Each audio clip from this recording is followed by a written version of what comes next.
Mientras predicaba el pastor Yurizán Lescano,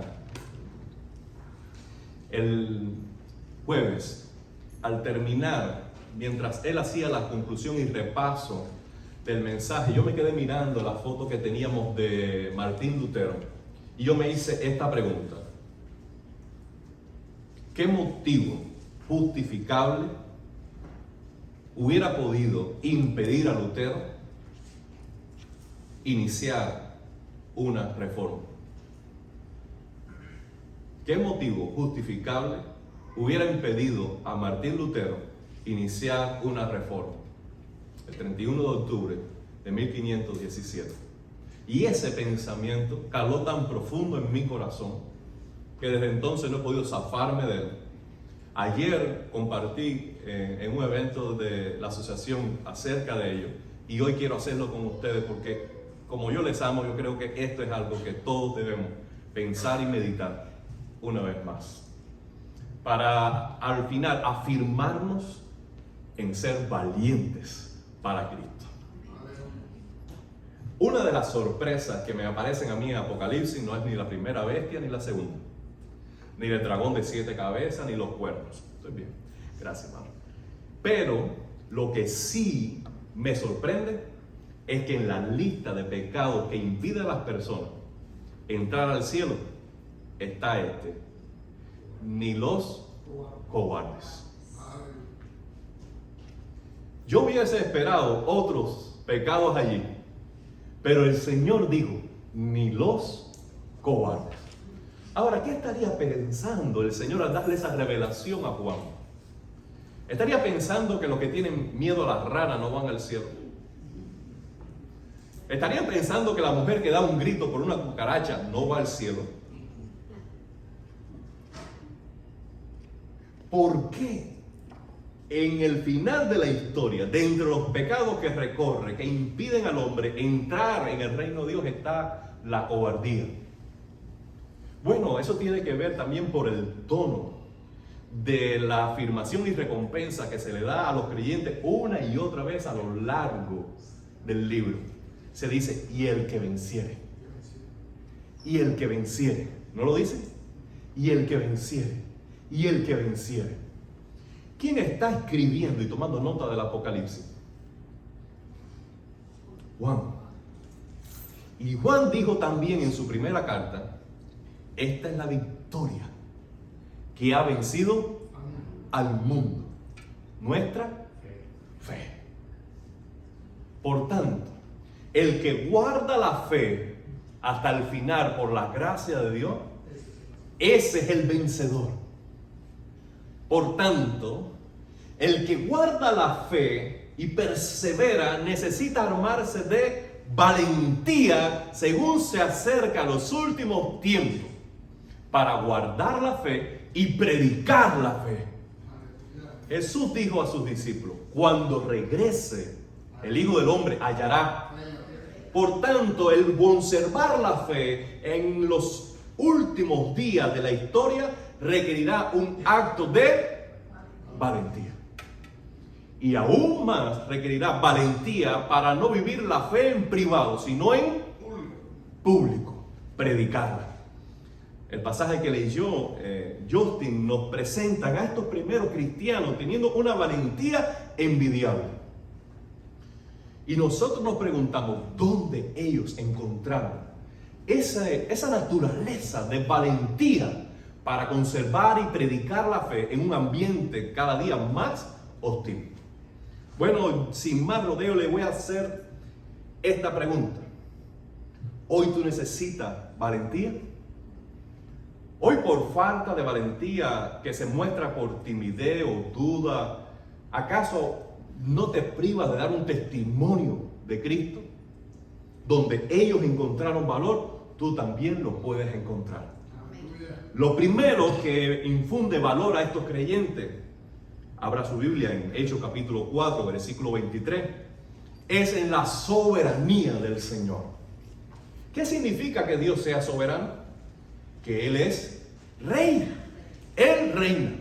Cuando ellos salen de ese proceso judicial que le están presionando para que abandonen la fe, para que callen y no prediquen de Cristo, ellos regresan regresan a los discípulos Juan y Pedro y le cuentan a los discípulos las amenazas. La respuesta de este grupo de creyentes reunidos en casa fue: vamos a orar. ¿Cómo oraron ellos? Señor soberano, tú eres el Dios que hiciste el cielo y la tierra, el mar y todo lo que hay en ellos. El derecho del señorío de Cristo y de su Padre Dios recae sobre sus derechos de creación. El Salmo 24 nos dice: de Jehová es la tierra y su plenitud, el mundo y lo que en él habita, porque tú la fundaste.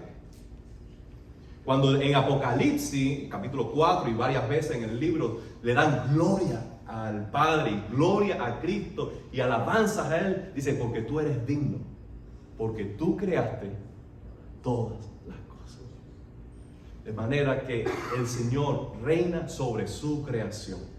Por mucho que avance la maldad, por mucho que se dicten leyes inmorales, por mucho que a nuestra vista el mal y el malvado triunfe y escale en los niveles sociales y políticos y económicos, por más que nosotros veamos esto, Jehová sigue siendo rey. Él reina. Y tú puedes clamar en toda circunstancia diciendo: Señor soberano, sobre esta enfermedad tú reinas, sobre este jefe tú reinas, sobre estas leyes tú reinas, sobre este presidente tú reinas. Nada en el cielo, y nada en la tierra, y nada debajo de la tierra puede intimidarte a ti, porque sobre todo reina tu papá. Jehová reina. Tú puedes decir: Señor, tú eres rey. Jesús dijo a sus discípulos: no teman por lo que puedan hacerte el hombre. Yo voy a enseñarte a quién debes temer. Teme más bien a aquel que puede tomar tu vida y condenarla en el infierno. ¿Quién puede hacer eso? ¿Satanás? ¿Quién puede hacer eso? ¿Un sacerdote? Solo Dios, que es el juez de todos los hombres. A Él es quien debemos temer. Pero cuando nosotros a Dios le amamos, el temor que le tenemos a Él es un temor reverencial, de respeto, porque ese amor echa fuera todo miedo de condenación. Por tanto, ahora que estoy reconciliado con Dios, que es el juez, yo no temo al juicio, porque estoy en paz con Él por mi fe en Jesucristo. Ahora Dios es mi aliado. Si Dios es conmigo, ¿quién contra mí? El segundo motivo para tener valor, para vivir la fe en toda circunstancia, es la palabra del Señor. La Biblia dice que mi pueblo perece por falta de conocimiento.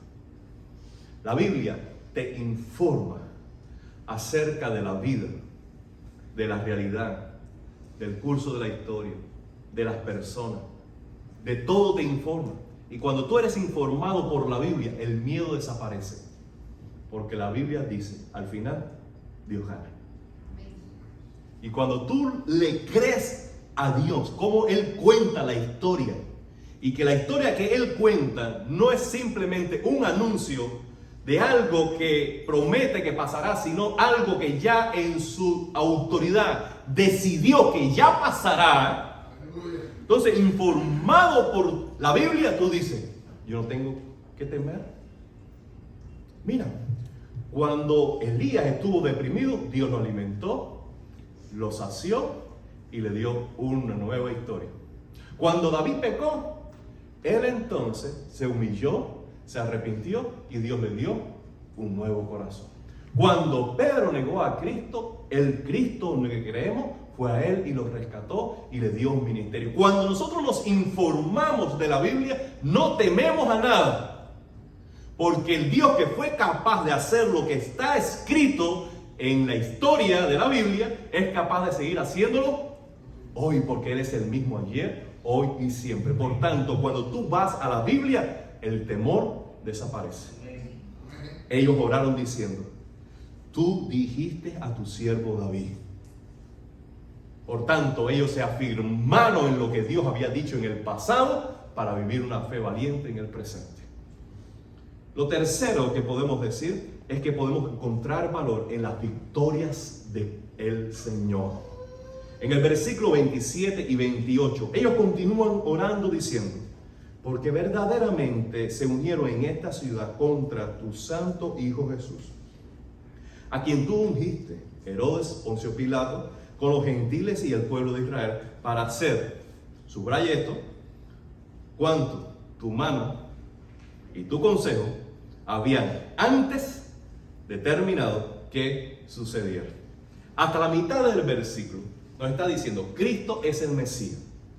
Cristo es el ungido de Dios, seleccionado y enviado al mundo para rescatar al hombre. Pero Él murió en una cruz. ¿Por qué? Porque las autoridades religiosas y políticas de su tiempo le condenaron injustamente. Hasta ese punto, el panorama desde el punto de vista humano, ¿qué cosa es? De derrota. Pero como ellos conocen e interpretan la historia desde las Escrituras y ven la vida desde el punto de vista espiritual, ellos dicen: pero esto tú lo habías determinado. Por tanto, la conclusión es esta: los creyentes que están orando dicen: aún la muerte y crucifixión de Cristo, que a la vista humana es la peor de las derrotas del hombre, el momento más humillante, la vergüenza más temible, aún así tú puedes tomar esa circunstancia y usarla para salvación a todo aquel que cree. Si esto tú lo haces a través de Cristo, hoy, aunque hayan amenazas, aunque el panorama se torne de ti de gris a negro, hay esperanza, porque el Señor siempre triunfa. Amén. Dios no tiene competencia. Dios no tiene rival. Él es el Todopoderoso. Las victorias del Señor deben alentarte hoy. Cuarto, hay poder en la oración. Hay poder disponible para el que ora. El que mucho ora, mucho goza del poder de Dios. El que poco ora, poco goza del beneficio del poder de Dios. El que no ora, no gusta del poder de Dios en nada. Porque Dios ha determinado obrar en la mayoría de los casos en respuesta a la oración de fe. El poder de la oración no es el poder de quien está orando, es el poder del Dios que responde. Por tanto, si queremos un Dios todopoderoso, por medio de la fe tenemos acceso a una gracia extraordinaria, a un poder ilimitado. Tenemos una fuente de esperanza y de coraje que nace en la promesa fiel de Dios de responder la oración. ¿Cuál fue la primera inclinación de esta gente? Vamos a orar. Tenemos un Dios increíble. Tenemos un Cristo vivo. Vamos a orar. Nosotros estamos en una casa, somos 3 o 4, no tenemos ejército, no lo necesitamos. Tenemos a Cristo a nuestro lado. Y cuando oraron, Dios escuchó. Amado hermano, por último, tenemos coraje, podemos tener valor, porque hay un poder de Dios que por gracia se nos da en la persona del Espíritu Santo. Mira, cuando dice el versículo 29 y 31, ahora, Señor, mira sus amenazas. Concede a tus siervos que con todo de nuevo hablen tu palabra. Voy a hacer un alto ahí. La palabra de nuevo, ¿qué significa? Arrojo, intrepidez, valentía. ¿Qué es lo que hay en el corazón de estos hombres? Deseo, pasión de cumplir la misión del Maestro. Habiendo resucitado el Maestro, se le presentó a sus discípulos y les dijo: vayan por todo el mundo y prediquen a toda criatura. Hagan discípulos, bautícenlo en el nombre del Padre y del Hijo y del Espíritu Santo. Enséñele todas las cosas que yo le he enseñado y que las guarden. tienen la garantía de que toda autoridad me es dada en el cielo y en la tierra, y yo voy a estar contigo mientras tú vas y cumple esta misión. Ellos tomaron ese comando de guerra y dijeron, vamos a la conquista. Cristo ascendió a los cielos y ellos quedaron con el Espíritu Santo y dijo, esta es la única misión, esta es la orden del Rey resucitado. Hay que conquistar las naciones por el poder de un mensaje. Ahora, las amenazas en sí no era para que no se reunieran, no era para que no ayudaran a los pobres.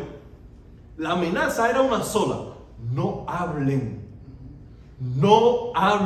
en el nombre de Jesús.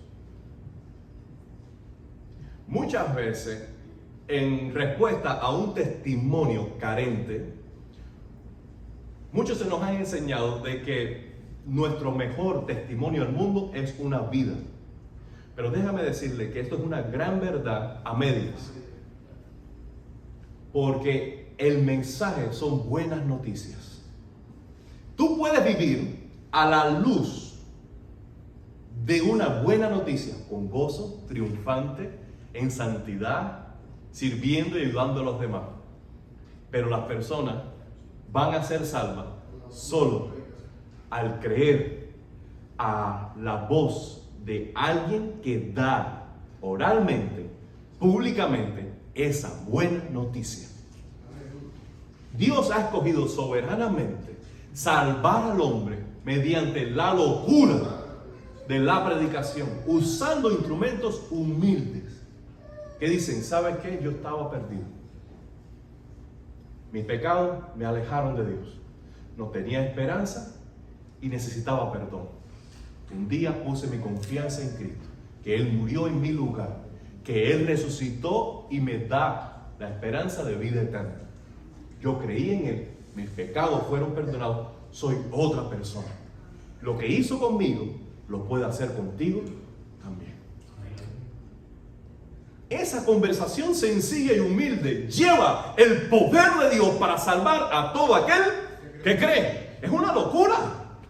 No es pagando, no es haciendo grandes promesas, no es graduándose de una universidad religiosa, no es yendo a Roma, es creyendo por gracia, sin pagar. Cristo lo hizo todo. Entonces tú lo comunicas, tú lo dices, y al que te cree, le está creyendo a Dios y es salvado.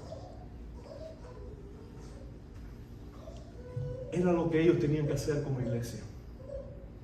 Y dijeron, nosotros, si hemos quedado aquí hasta que el maestro regrese por nosotros, lo único que tenemos que hacer es lo que Él nos dijo. Vayan y prediquen el evangelio. Vino la amenaza, pero dijeron, lo vamos a seguir haciendo. Ahora, Señor, por favor, ayúdanos, porque estas amenazas son reales. Necesitamos valentía. Ahora, además de valentía para predicar el evangelio, ellos dijeron, mientras extiende tu mano para que se hagan sanidades, señales y prodigios. De estas tres palabras, sanidades, señales y prodigios, voy a quedarme solamente por razón de tiempo con la del medio, señales. ¿Qué cosa es una señal? Tú de pronto aquí tienes ganas de ir al baño. ¿Y qué tú buscas? Tú dices, yo no quiero entrar en el baño equivocado. Tú buscas una señal que te dirija al lugar correcto. Bueno, el poder que Dios les dio a esos creyentes deberían apuntar a Cristo. Si alguien estaba enfermo y en el nombre de Jesús oraban por él y es sanado, deberían señalar esta sanidad a que el que tiene poder para sanar, tiene poder para salvar. Por tanto, el mensaje que yo te estoy diciendo es verdad y debes creerlo. Entonces Dios acompañó la predicación del evangelio con el testimonio de poder, resolviendo problemas, para que las personas recibieran un beneficio y dijeran, wow, esto es verdad, debo creer. Ellos querían poder en servicio a la comunicación del evangelio que salva. Amado hermano, cómo Dios entregó ese poder en una persona.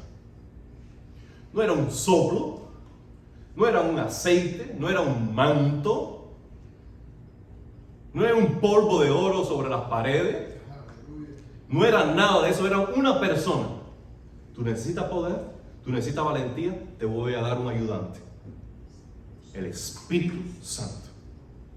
Y mientras el creyente humilde entrega la razón al Espíritu, entrega el afecto al control del Espíritu, entrega sus emociones y lo pone bajo el señorío del Espíritu, se vuelve sensible al Espíritu, el Espíritu toma más y más control de las facultades humanas, y entonces, teniendo más de Él, nosotros nos movemos, pensamos, tomamos decisiones, hablamos en la gracia que da el Espíritu y no la carne humana. Por eso vemos a un Pedro analfabeto conquistando multitudes.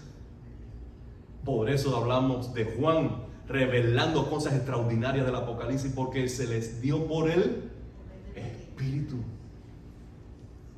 Entonces ellos fueron llenos del Espíritu Santo y tembló la tierra. ¿Cómo empezaron ellos a orar? Ayúdame. ¿Cómo empezaron a orar? Soberano, tú hiciste. Y entonces, para mostrar que Él tiene, que el Dios del cielo tiene poder en la tierra tembló. Vamos a decirle a ver si los sacerdotes o Poncio Pilato o el primo o algo así hace que la tierra tiemble. El que hace que la tierra tiemble es el único que tiene un trono estable en el cielo. Por tanto, ellos dijeron, nuestra oración fue respondida. Somos llenos del Espíritu Santo. Ahora que el Señor ha respondido nuestra oración, vamos a hacer lo que Él quiere. Y mira, hablaban con de nuevo la palabra del Señor. No quedó en una oración, no quedó en un culto, no quedó en la exhortación, en el compañerismo, no quedó en el momento, no quedó en la pasión. El resultado de ese encuentro con el Espíritu Santo fue algo auténtico que los movilizó a la obediencia y a la misión de una manera muy valientes.